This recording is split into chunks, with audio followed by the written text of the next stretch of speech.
নমস্কার, আমি সায়নী চলে এসেছি আজকে একটা নতুন ভিডিও নিয়ে। আচ্ছা, আপনারা একটু বলুন তো, কোনো ডায়াগনস্টিক সেন্টার বা কোনো হসপিটাল যেখানে টেস্ট হয় সেখানে কি রিপোর্ট নিতে গেলে পেশেন্টকে কি লাগে? আমি তো জানতাম না।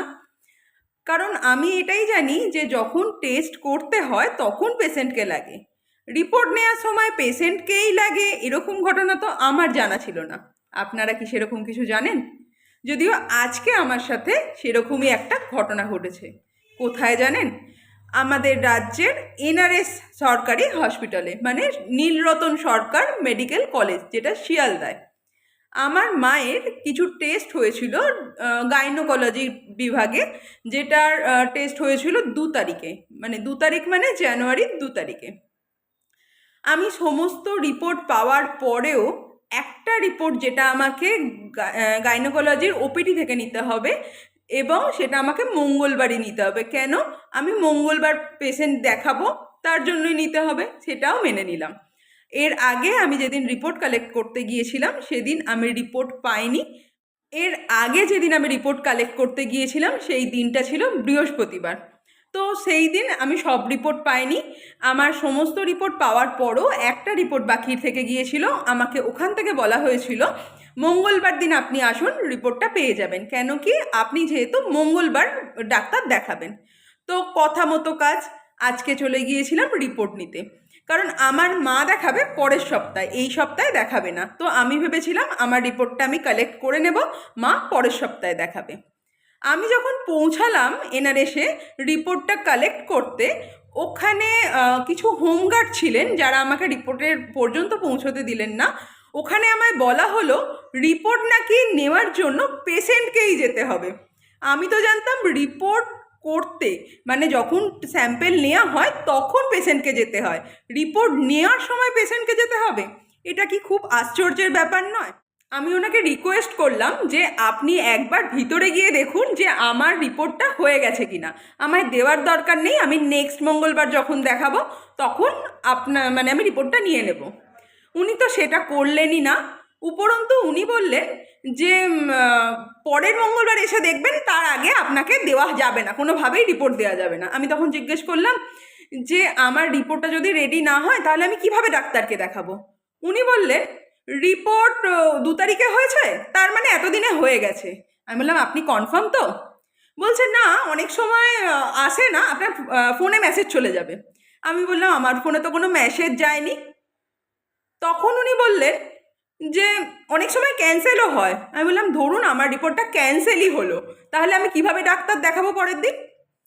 আমার রিপোর্ট যদি ক্যান্সেল হয় তাহলে তো আমাকে জানতে হবে, কারণ আমি ডাক্তার দেখাবো যখন, তখন তো আমার ডক্টর যা রিপোর্ট করতে দিয়েছেন সমস্ত রিপোর্টই তো আমায় দেখাতে হবে। আমি কিভাবে একটা রিপোর্ট ছাড়া দেখাবো? উনি বললেন কোনোভাবেই রিপোর্ট দেওয়া যাবে না। আমি তো ভীষণভাবে আশ্চর্য হয়ে গেলাম এই ঘটনা নিয়ে। উনি তো কোনোভাবেই আমায় অ্যালাউ করলেন না। আমি তো এটা ভেবে ভীষণভাবে অবাক হয়ে গেলাম, যেখানে রাজ্যে স্যালাইন নিয়ে কত প্রসূতি অসুস্থ হয়ে যাচ্ছে, মারা যাচ্ছে, সেই জিনিসটাকে বেশি গুরুত্ব দিয়ে দেখা দরকার, নাকি একটা রিপোর্ট পেশেন্টকে ছাড়া দেবো না সেই জিনিসটাকে মাথায় নেওয়া দরকার? আমি তো ভীষণভাবে অবাক হয়ে গেলাম এই ঘটনাতে। এই ঘটনার সাক্ষী আজকে আমি কিন্তু আমার রিপোর্ট পেয়েছি। কিভাবে পেলাম সেটা আমার কিছু সোর্সের মারফত আমি রিপোর্ট পেয়ে গেছি। সব সময় তো সবাইকে আর ডিস্টার্ব করা যায় না। আমি ভেবেছিলাম আমার রিপোর্ট আমি নিজেই কালেক্ট করে নেব, কিন্তু এটা আমি পারিনি। তাই আপনাদের সবাইকে বলছি, আপনারা যখন এনআরএসের গাইনোকোলজি বিভাগে যাবেন না, অবশ্যই পেশেন্টকে নিয়ে যাবেন। আর না হলে যদি আপনার কোনো রেফারেন্স থাকে, সেই রেফারেন্সকে আপনাকে কাজে লাগাতে হবে রিপোর্ট নেওয়ার জন্য। না হলে কিন্তু আপনার হ্যারাসমেন্ট ছাড়া আর কিছুই কপালে জুটবে না। তাই সবাইকে বলবো ভিডিওটা একটু শেয়ার করে দেওয়ার জন্য, যাতে সবার কাছে পৌঁছায়, এবং গাইনোকোলজি যে বিভাগে যারা আছেন, যারা আটকান পেশেন্ট পার্টিকে বিভিন্নভাবে হ্যারাস করেন, তাদের কাছে যেন সবার কাছে পৌঁছায়। কেই বা বলতে পারে আপনারা যারা আটকাচ্ছেন, এইভাবে মানুষকে হ্যারাস করছেন, তাদের সাথেই এই ঘটনা হতে পারে অন্য কোনো হসপিটাল, অন্য কোনো জায়গায়।